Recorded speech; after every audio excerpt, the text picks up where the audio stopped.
Federico Molina Ruiz y soy estudiante de primer semestre de Ciencia Política y Gobierno del Colegio Mayor Nuestra Señora del Rosario.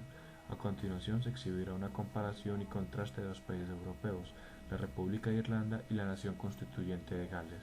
Este análisis bilateral tendrá el objetivo de brindar al espectador una serie de datos comparativos que contrastan la geografía, la economía, la cultura, la historia y la política de cada uno de estos dos países y con esto dar razones de qué suceso fue el que marcó la diferencia en el desarrollo económico de cada uno de estos dos países. Gales es una nación constituyente del país del Reino Unido. Se ubica al oeste de la isla de Gran Bretaña, limita al oriente con Inglaterra, al occidente con los mares Céltico y de Irlanda, ambos del Océano Atlántico Norte, y al sur con el Canal del Bristol. Irlanda, por otro lado, es una república, que posee un sistema de gobierno parlamentario. Limita al oeste con el Océano Atlántico Norte, al noreste con el Canal del Norte, al este con el Mar de Irlanda y finalmente al norte con Irlanda del Norte, constituyente del Reino Unido. Dos fechas importantes para el desarrollo de la cultura de Irlanda y Gales fue la llegada de los celtas y los romanos a la Gran Bretaña. Los celtas llegarían a establecerse en territorio irlandés y galés, siendo ellos quienes impulsarían por primera vez de una manera más avanzada la cultura del intercambio y el trueque entre el resto de tribus y poblaciones en el archipiélago de la Gran Bretaña.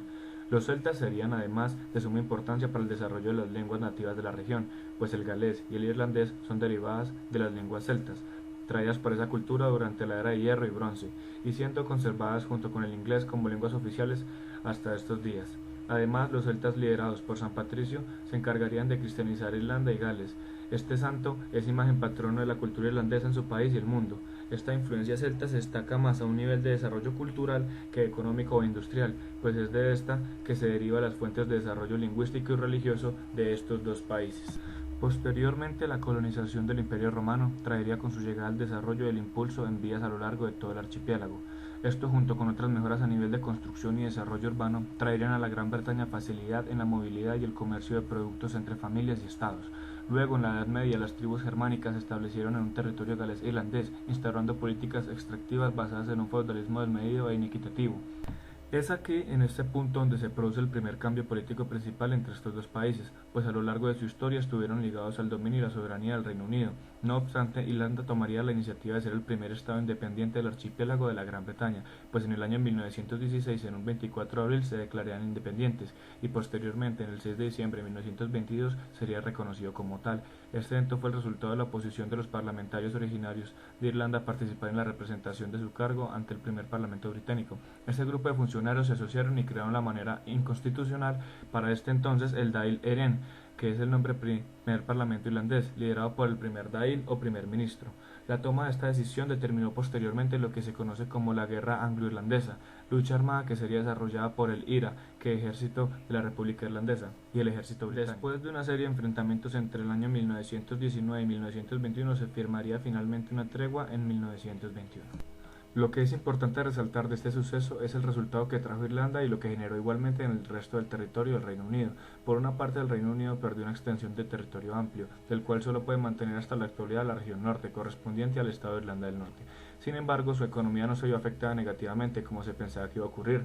Contrariamente a lo previsto, continuó siendo potencia regional y mundial en producción industrial. Por otro lado, el desempeño de la organización política y económica de Irlanda le brindó a su país un impulso económico principalmente después de la segunda mitad del siglo XX. Este impulso económico se dio gracias a la adopción de producción inclusiva y la apertura de inversión internacional. Irlanda logró llegar a ser un atractivo internacional para la inversión comercial, en las que se destacan las tecnologías, como la empresa Canon, PC World y otras. Además, la participación en la Unión Europea y la adopción del euro como moneda oficial le garantizó una estabilidad económica como el resto de países miembros de esta organización internacional.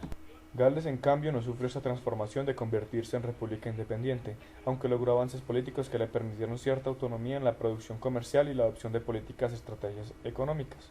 El avance político más importante que logró Gales fue el nacer nacionalista en 1966, suceso que derivó en la inserción de representantes parlamentarios de Gales ante el Parlamento Mayor británico. Posteriormente, en 1979, Gales, por medio de un proceso democrático en el Parlamento, se le permitió la implementación de su propio Parlamento estatal en la ciudad de Cardiff. lo que les permitió innovar económicamente en el área principalmente de la manufactura y los servicios, aunque el despegue económico no es comparable como el de Irlanda, puesto que su economía solo cambia su deuda comercial, no hubo un incremento destacable. Sin embargo, el nivel de vida de los ciudadanos promedio de Gales no se diferencia mucho al del resto de los del Reino Unido.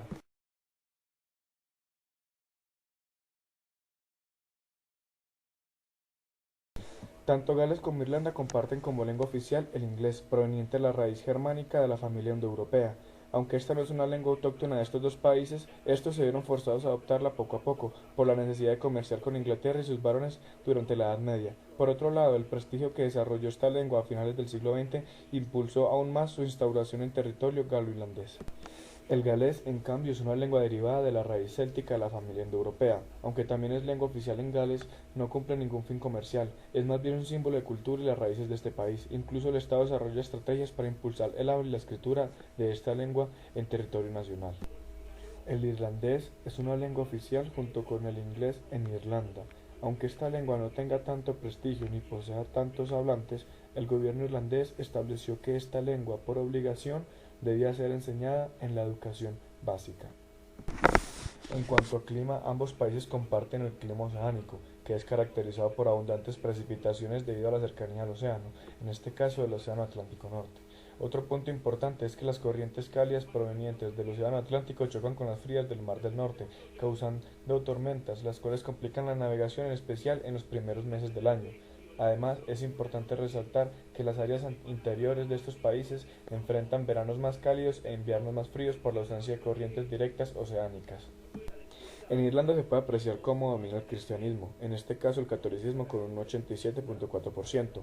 En segundo lugar tenemos el ateísmo con un poco más de 4%. En tercer lugar tenemos la Iglesia de Irlanda con 2.9%. Y en los últimos tres puestos, con un 5.5% restante, tenemos otras iglesias cristianas, otros y sin especificar. El catolicismo tiene un gran número de seguidores en territorio irlandés debido al trabajo de San Patricio. Este santo dedicó su vida a introducir el catolicismo en territorio irlandés, siendo él el santo patrón de este país y símbolo de la cultura irlandesa en el mundo.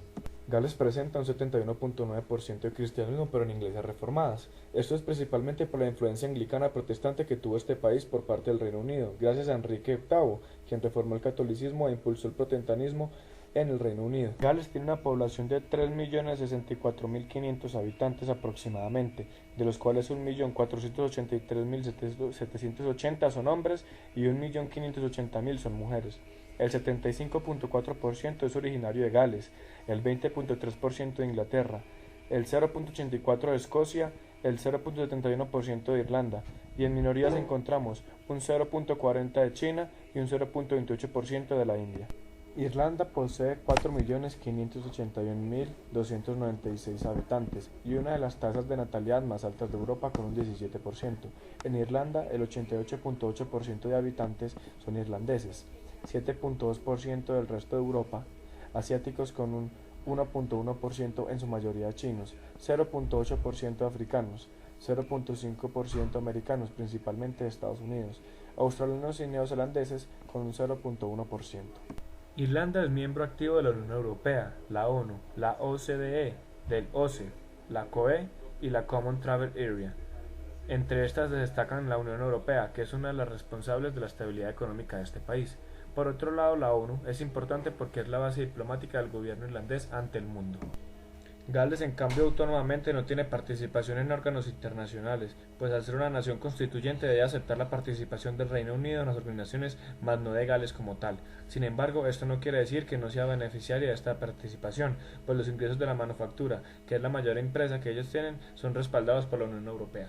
En conclusión, podemos ver que el proceso de independencia forjó una alta diferencia económica entre Gales e Irlanda, pues con esto Irlanda lograría despegar increíblemente en pocas décadas como potencia económica en Europa.